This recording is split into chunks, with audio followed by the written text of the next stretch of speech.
कहानी की शुरुआत में ही हम शौर्य नाम के एक लड़के को देखते हैं जो कि कॉल सेंटर में जॉब करता था और वही कहीं एक एम्प्लॉय नूरी को शौर्य पसंद करता था। और एक दिन हिम्मत जुटाकर शौर्य नूरी को कॉफी के लिए पूछ लेता है और फिर वो लोग एक कैफेटेरिया में जाते हैं और एक दूसरे से उनकी बात होती है और शौर्य को पता चलता है कि बहुत जल्द नूरी की शादी होने वाली है। और ये बात सुनकर शौर्य को थोड़ा बुरा लगता है, लेकिन इसके बाद देखा जाता है कि शौर्य और नूरी के बीच धीरे धीरे रिश्ता बनता है और शौर्य नूरी को बताता है कि वो उसे बहुत प्यार करता है और अगर नूरी उसके साथ रहेगी तो वो उसे बहुत खुश रखेगा। इसके बाद नूरी और शौर्य प्लान करते हैं कि वो लोग घर से भाग जाएंगे और एक साथ रहेंगे। शौर्य फिलहाल कुछ लड़कों के साथ एक फ्लैट में रहता था और जल्द से जल्द वो अपने और नूरी के रहने के लिए एक फ्लैट ढूंढ रहा था अपने बजट में।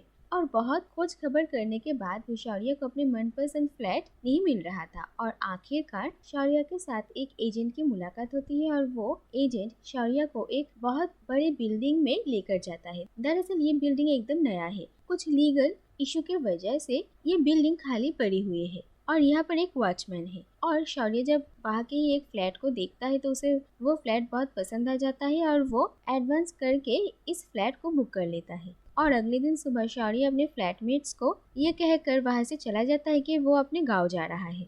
और इसके बाद वो जब इस फ्लैट में रहने के लिए आता है तो फ्लैट के वॉचमैन शौर्य को नहीं देख पाते और शौर्य ने नूरी को भी अभी भी इस फ्लैट के बारे में कुछ भी नहीं बताया था और उसने सोचा था कि वो नूरी से मिलकर ही उसे सरप्राइज देगा। लेकिन जिस दिन रात को शौर्य यहाँ पर आता है उस दिन वो अपना फोन ठीक तरीके से चार्जिंग पे नहीं लगाता जिससे कि उसका फोन स्विच ऑफ हो जाता है। और अगले दिन सुबह शौर्य जल्दबाजी में घर से निकलते हुए अपना फोन भूल जाता है और फोन लेने के लिए वो जब अंदर जाता है तो डोर में ही उसकी चाबी रह जाती है और डोर अपने आप लॉक हो जाती है। दरअसल इस डोर में पहले से ही थोड़ी प्रॉब्लम थी और शौर्य के दिमाग में ये बात नहीं था और चाबी दरवाजे के बाहर होने की वजह से शौर्य अब ये दरवाजा अंदर से नहीं खुल पा रहा था और वो इस दरवाजे को तोड़ने की बहुत कोशिश करता है लेकिन दरवाजा नहीं टूटता। और शौर्य के फोन में भी चार्ज नहीं था और वो जब फोन को फिर से चार्जिंग पे रखता है तो फॉल्टी वायर्स की वजह से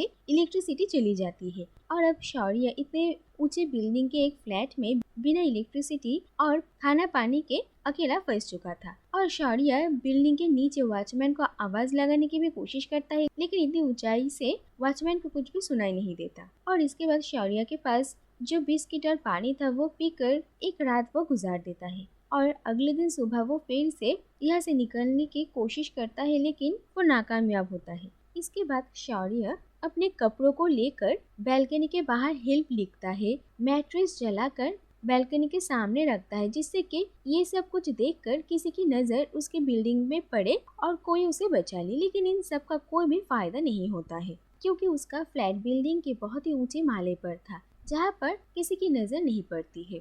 धीरे धीरे शौर्य की कंडीशन खराब होने लगती है और उसके पास खाना पानी सब कुछ खत्म हो गया था। इसके बाद एक दिन एक कार्डबोर्ड पर शौर्य अपने ही खून से हेल्प लिखकर और अपने फ्लैट का एड्रेस लिखकर बैल्कनी से उस कार्डबोर्ड को फेंक देता है और ये कार्डबोर्ड एक छत पे जाकर गिरती है। लेकिन पहले एक दो दिन इस कार्डबोर्ड को कोई नोटिस नहीं करता है और शौर्य बहुत ही डिसअपॉइंट होता है। इसके बाद हम देखते हैं कि इस फ्लैट में पानी का सप्लाई अच्छा नहीं है और एक दिन जब फाइनली पानी आता है तो उस दिन शौर्य पानी पीने के लिए जा भी नहीं पाता क्योंकि उसी जगह पर एक चूहा था और शौर्य चूहों से बहुत डरता था और वो प्यासा बाहर खड़ा हुआ था लेकिन उस चूहे के डर से वो पानी पीने के लिए अंदर नहीं जा पाता और थोड़ी देर रहने के बाद ही पानी चला जाता है। इसके बाद देखा जाता है कि फाइनली एक दिन सुबह उस कार्डबोर्ड के ऊपर एक औरत की नजर पड़ती है और वो उस कार्डबोर्ड को लेकर इस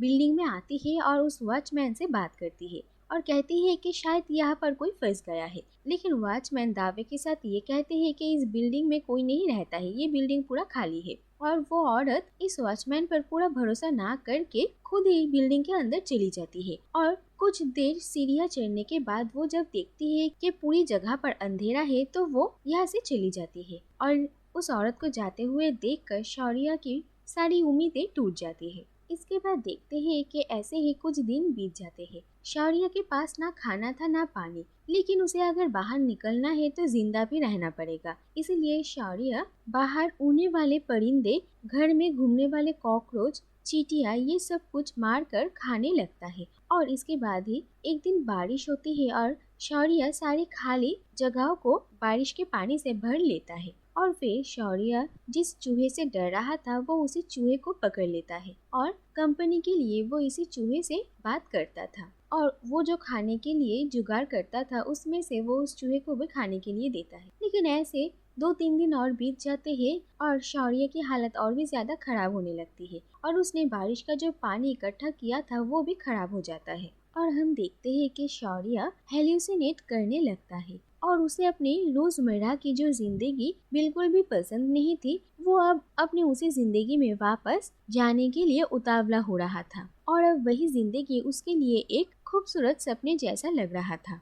और आखिरी उम्मीद के जैसे शौर्य के सामने एक रास्ता दिखता है। वो बैल्कनी से एक कांच का टुकड़ा लगाकर ये देखती है कि इस बिल्डिंग के 5वें मंजिल पे कोई ग्रिल नहीं है और अगर वो उस बैल्कनी के अंदर से उस फ्लैट में घुस सके और अगर उस फ्लैट का दरवाजा अनलॉक हो तो वो इस बिल्डिंग से बाहर निकल सकता है। और शौर्य अपने बैल्कनी का ग्रिल काटने लगता है और एक दिन बाद शौर्य देखता है कि बहुत ही छोटा सा एक कट हुआ है। ऐसे चलता रहा तो वो इस ग्रिल को पूरा काटने तक जिंदा नहीं रह पाएगा। और फिर वो गुस्से में उसी कट के ऊपर बहुत जोर जोर से लात मारता है और वो पाइप टूट जाता है। और इसके बाद फाइनली शौर्य उस ग्रिल से बाहर निकलकर उस फ्लैट के बैल्कनी से धीरे धीरे करके नीचे उतरने लगता है। और इस प्रोसेस में वो कई बार गिरने भी वाला था लेकिन वो खुद को संभाल लेता है और फाइनली बहुत मुश्किलें पार करके वो उस बिना ग्रिल वाले बैल्कनी के अंदर पहुंच जाता है। और उस फ्लैट के अंदर जाकर वो देखता है कि इस फ्लैट का दरवाजा अनलॉक है और दरवाजा खोलकर वो बाहर निकलता है। और इस बिल्डिंग का लिफ्ट भी काम नहीं करता था, इसीलिए सीढ़ियों से ही चढ़कर शौर्य नीचे उतरता है। और जब शौर्य नीचे आता है तब भी वो वॉचमैन शौर्य को नहीं देखता और शौर्य इसी कमजोर हालत में सीधा हॉस्पिटल पहुंचता है। और इसके बाद ये देखा जाता है कि एक हफ्ता शौर्य हॉस्पिटल में था और एक दिन नूरी शौर्य से मिलने के लिए आती है। और अब ये देखा जाता है कि नूरी की शादी हो चुकी थी और नूरी शौर्य को ये कहती है कि उसे लगा कि शायद शौर्य उसे छोड़कर चला गया है, इसीलिए उसके पास और कोई रास्ता नहीं था और उसने शादी कर ली। और ये बात सुनकर शौर्य को बहुत बुरा लगता है और इसके बाद नूरी शौर्य को गुड बाय कहकर वहाँ से चली जाती है। फिर हम देखते हैं कि कुछ दिन और बीत जाते हैं और शौर्य हॉस्पिटल से डिस्चार्ज होकर फिर से अपने ऑफिस ज्वाइन करता है। लेकिन ऑफिस जाने के बाद शौर्य ये देखता है कि उसके कलीग्स को, फ्रेंड्स को कोई फर्क ही नहीं पड़ता है कि वो वहाँ पर प्रेजेंट है या नहीं। सब अपने अपने कामों में और लाइफ में बिजी थे और ये देखकर शौर्य बहुत हैरान होता है। इसके बाद ये देखा जाता है कि एक दिन फिर से शौर्य उस बिल्डिंग में जाता है और तब वहाँ पर बिल्डिंग के बाहर वॉचमैन नहीं था और वो उसी फ्लैट के अंदर जाता है और इस फ्लैट का दरवाजा अब ठीक हो गया था। सिर्फ शौर्य ने बैल्कनी के जिस पाइप को तोड़ा था वो पाइप अभी तक रिपेयर नहीं किया गया। और फिर शौर्य थोड़ी देर इस फ्लैट में रुकता है और फिर वो धीरे धीरे करके वहाँ से निकल जाता है और जिससे कि ये समझ में आता है कि शौर्य अब अपने पुरानी जिंदगी में वापस जा रहा है। और इसी के साथ ही ये कहानी यहीं पर ही खत्म हो जाती है।